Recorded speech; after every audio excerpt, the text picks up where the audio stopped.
Halo, selamat malam. Kali ini saya akan menjelaskan tentang Excel bagian 2. Kali ini kita ingin fokus pada rumus-rumus yang ada di Excel. Di sini saya sudah mempunyai data mahasiswa yang terdiri dari 1.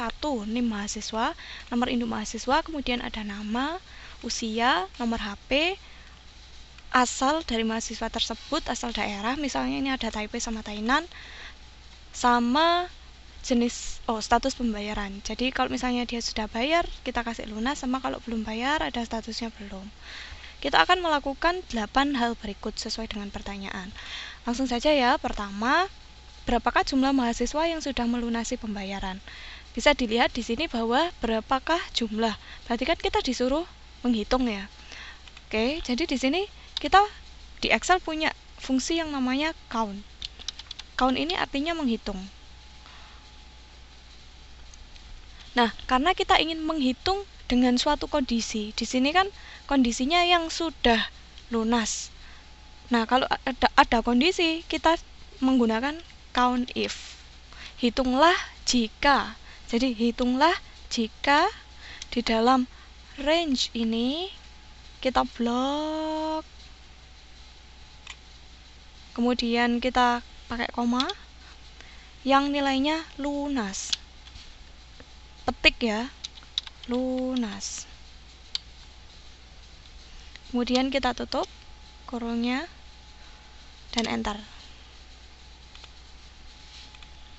Jadi ini adalah jumlah mahasiswa yang sudah melunasi pembayaran. Saya ulangi lagi ya.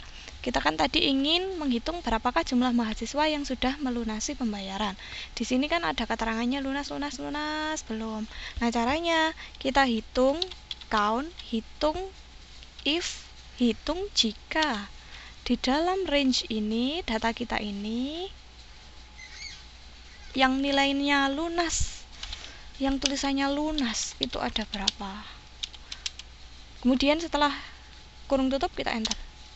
Jadi jumlah mahasiswa yang sudah melunasi pembayaran ada 35. Gitu ya. Oke. Lalu yang nomor 1 sudah beres ya. Kemudian kita ke pertanyaan kedua. Tampilkan NIM dan nama mahasiswa yang belum melunasi pembayaran. Nah, di sini kita tidak menggunakan rumus bisa, jadi kita copy dulu semua datanya. Kita pintar-pintar aja menggunakan Excel. Lalu kita bikin sheet baru, ini ya new sheet. Terus kita paste di sini, Ctrl V atau klik kanan paste. Pastenya yang kedua aja. Kita lebarkan kolomnya.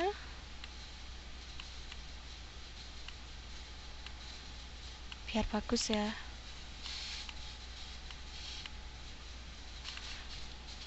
Nah,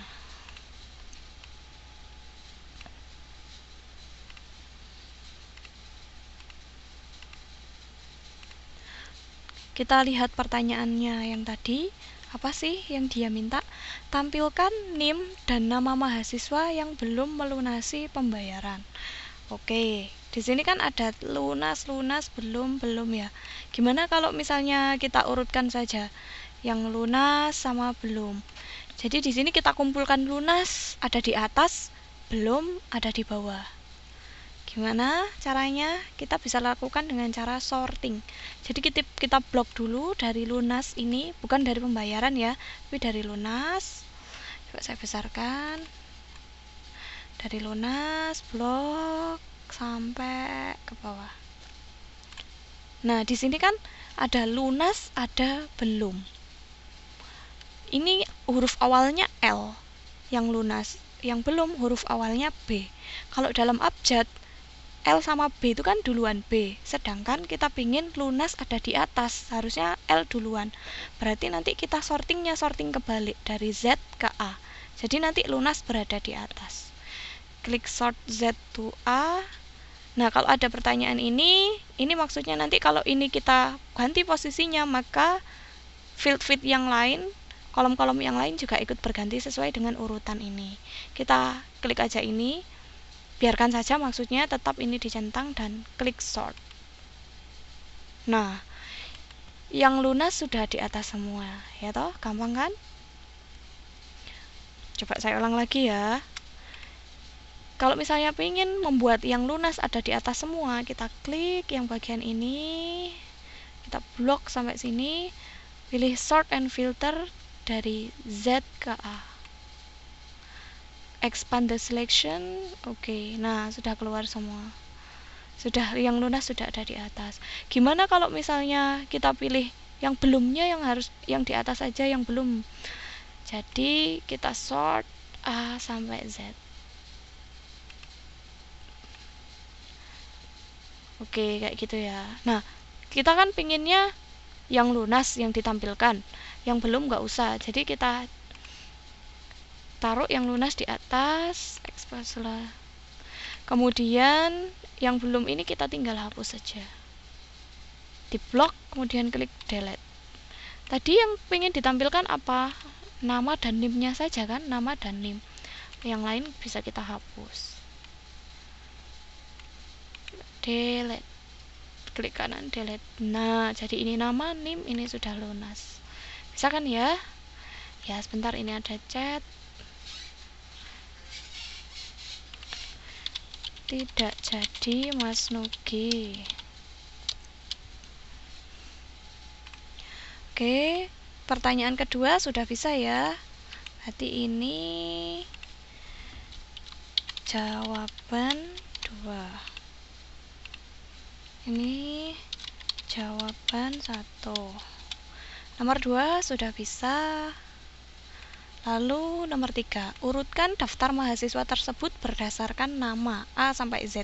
Mirip ya, ini urutkan berarti sorting. Kita copy aja lagi ini, copy, Ctrl C. Lalu kita bikin sheet baru. Kita Ctrl V. Nah, terus kita atur.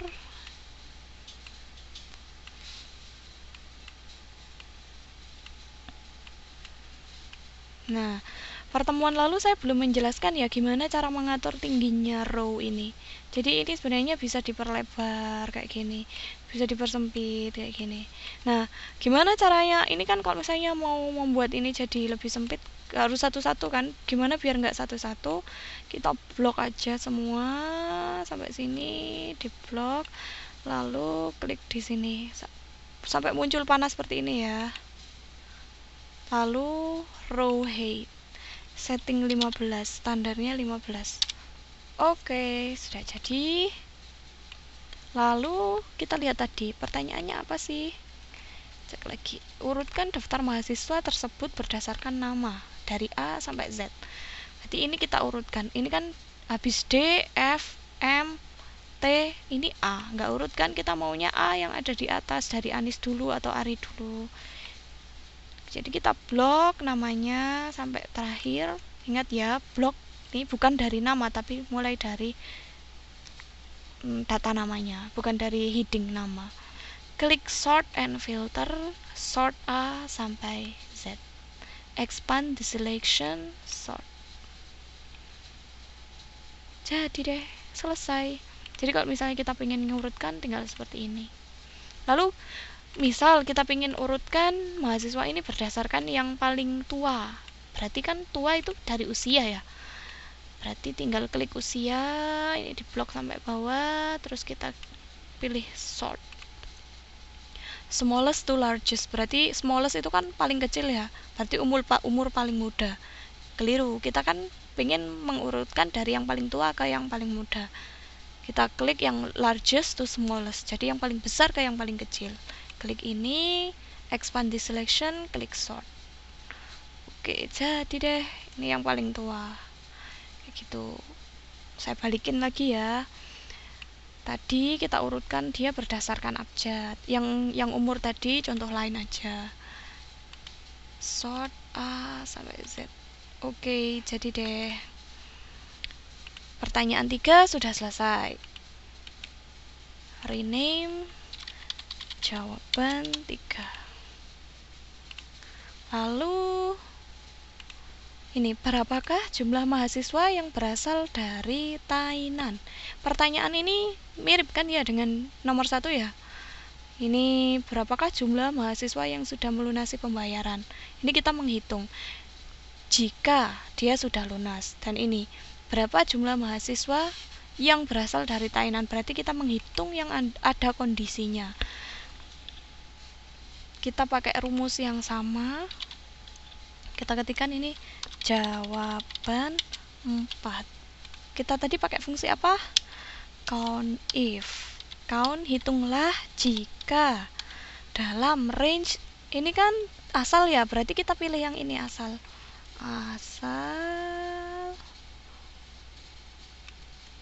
Jadi di antara data ini, tabel ini kita cari yang dia dari Tainan. Enter. Yang dari Tainan ternyata ada 8. Bisa kan ya? Coba sih kalau yang dari Taipei berapa? Berarti kita ganti di sini. Nah, ini kan Tainan, kita ganti Taipei. Enter. Yang Taipei 42, banyak ya. Lalu gimana kalau misalnya di sini kan kita tulis Taipei sesuai huruf besar semua. Gimana kalau misalnya kita ganti Taipei-nya itu kecil? Dia masih bisa apa enggak? Kita coba aja ya. Taipei 42. Ternyata dia bisa. Tetap dihitung. Kalau Tainan 8. Jadi dia nggak ngefek mau Tainannya besar semua atau kecil semua. Nomor 4 sudah ya, gampang ya. Count if. Kita tandai kalau sudah dijawab. Lalu kita ingin tahu siapa saja mahasiswa yang berusia antara 30 sampai 40. Siapa saja, berarti kan nanti jawabannya nama kan ya. Oke, untuk jawab ini ada beberapa langkah. Kita coba cara ini ya. Jadi kita copy dulu datanya. Ini tadi pertanyaan nomor 5. Copy dulu datanya, Ctrl C, sheet baru, Ctrl V. Lalu atur ketinggiannya, row height 15. Oke.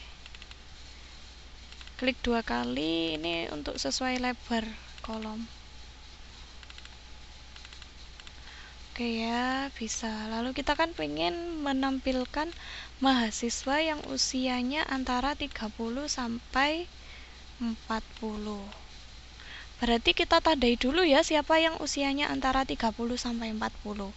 Di sini kita kasih usia 31 sampai 39.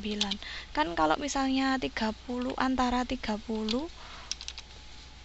saya ketikkan di sini ya, antara 30 dan 40 berarti kan 31, 32 sampai sampai 39 ya. Oke, jadi ini 31 sampai 39. Jadi kita cari dulu. Kita tandai. Jadi nanti jika dia usianya antara 31 sampai 39 kita kasih tulisan oke. Oke, gitu ya. Oke, misalnya kayak gitu. Kalau misalnya dia, misalnya kayak ini 19, dia kan tidak antara 31 sampai 39. Kita kasih strip aja. Nanti kayak gitu. Oke ya, kita pakai rumus yang namanya if. Jadi kondisi. If jika angka ini, angka yang di sini, kita kan mau ngecek usia ya, usianya Mbak ini, if ini lebih besar dari 30, lalu dia juga kurang dari 40. Nah, kondisinya ada 2, berarti di sini kita pakai N. Jadi kita gabungkan jika usia ini lebih besar dari 30 dan usia ini kurang dari 40, N